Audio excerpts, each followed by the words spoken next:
Alors bonsoir ou bonjour à tout le monde, je suis Bouddha Poulain, je suis doctorant en droit public et je suis également écrivain, auteur du livre À cause d'une chèvre. À cause d'une chèvre est une œuvre romanesque qui traite plusieurs thématiques et dont la thématique principale se rapporte à l'amour et à la coutume de manière générale. Il s'agit de l'histoire de Stéphanie et d'Yves qui se sont rencontrés depuis le lycée et leur amour a grandi avec eux jusqu'à ce qu'ils commencent à travailler et qu'ils décident enfin de concrétiser leur réunion. Mais là, il faut que Yves aille dans la famille de Stéphanie pour les formalités, ce qu'on appelle la dot en Afrique ou le PPS au Burkina Faso.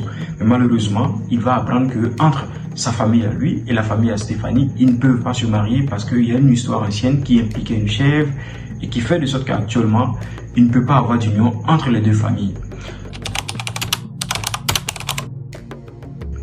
Je me suis inspiré des faits, en tout cas, qui vivent notre société, notamment au Burkina Faso. Je prends la communauté, je prends par exemple le peuple et les Moussis qui ne peuvent pas se marier.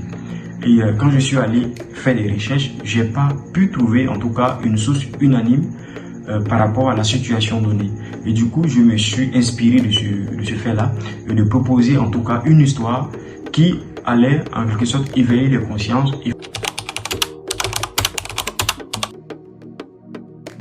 Et donc ma valeur ajoutée, c'est de sensibiliser, c'est de toucher le lecteur et c'est de lui faire comprendre, prendre conscience des enjeux de notre société et d'amener à proposer une solution concrète. Voilà, et moi mon mot de fin, c'est d'inviter la jeunesse à vraiment lire parce que les secrets du monde se trouvent dans la lecture, se trouvent dans les livres. Et c'est à nous de lire pour comprendre notre société, parce que actuellement nous sommes en train d'aller vers une certaine indépendance, une certaine souveraineté affirmée de l'Afrique.